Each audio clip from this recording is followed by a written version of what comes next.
Sir Jet, bakit ganon? 15 na, wala pa rin SRI.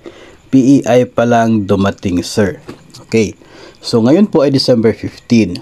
At ayon nga doon sa administrative order ni Pangulong Marcos tungkol sa SRI, ngayong araw ang simula ng pag-release sa Service Recognition Incentive. No, kasi not earlier than December 15. So, ibig sabihin, December 15 yung unang araw ng pag-release.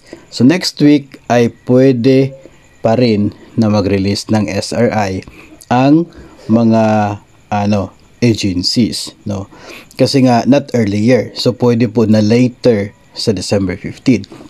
Ngayon mga master, bago lang kasi lumabas itong order ng SRI, no? So, kung ganun po yung process, kasi nga ito ay galing sa savings, ang mga ahensya ay dapat na mag-determine muna kung magkano pa yung natirang pera nila after nila mabayaran yung lahat ng mga bills, after nila mabayaran yung lahat ng mga claims na nakapending pa ngayon at kaya pang bayaran for the end of the year.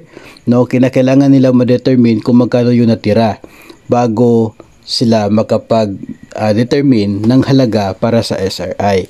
So, if ever, yung agency ninyo ay nagkataon na maliit lang, no? Especially kapag yung humahawak ng pera ay tanging yung central office lang, o kaya ay kapag yung mga regional offices doon lamang yung pag-process ng funding ninyo, no? Yung budget doon po hanggang doon lang.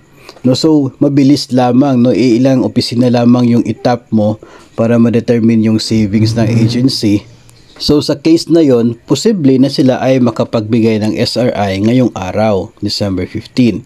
Yung mga LGUs, no, yung funding o yung pera, yung control ay nandun lamang sa kanilang LGU mismo, no, hindi po doon sa kabilang bayan o kabilang rehiyon.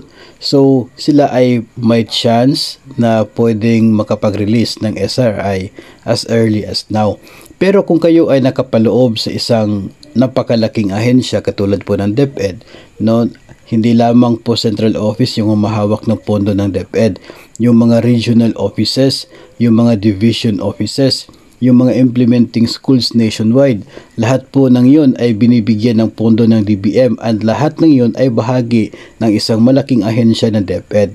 Lahat ng mga opisinang yun ay kinakailangan mag-determine kung sila ay mayroon bang savings para ito ay i-pull together at doon madedetermine kung magkano yung matatanggap na SRI.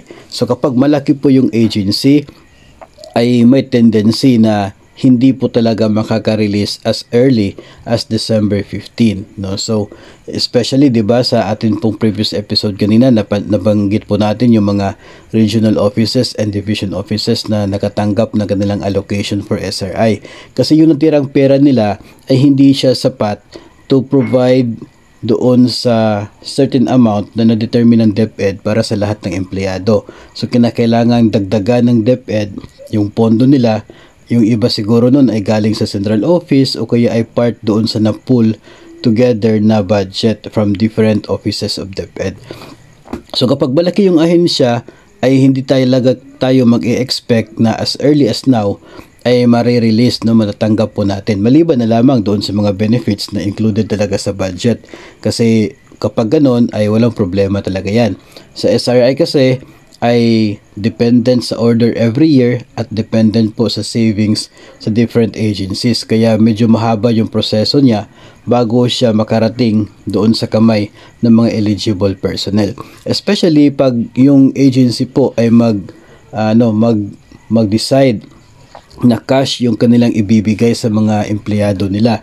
Kapag direct sa payroll account, medyo mas mabilis, no? Kasi pag gawa ng payroll, pag pirma ng mga documents, submit sa bangko, yung bangko na mag-credit nun sa account ng mga individual personnel. Kapag cash yung matatanggap ng mga empleyado, pagkatapos ng mga documents na yon ay kinakailangan pang mag-cash advance ng sinumang personnel doon na mayroon pong power for that. Tapos i-prepare pa yung pera, tapos mag-schedule pa ng release date, no? So medyo mahaba-haba kung cash po. So Kapag malaki yung agency, expected talaga natin na hindi po darating yung SRI on the first day of release.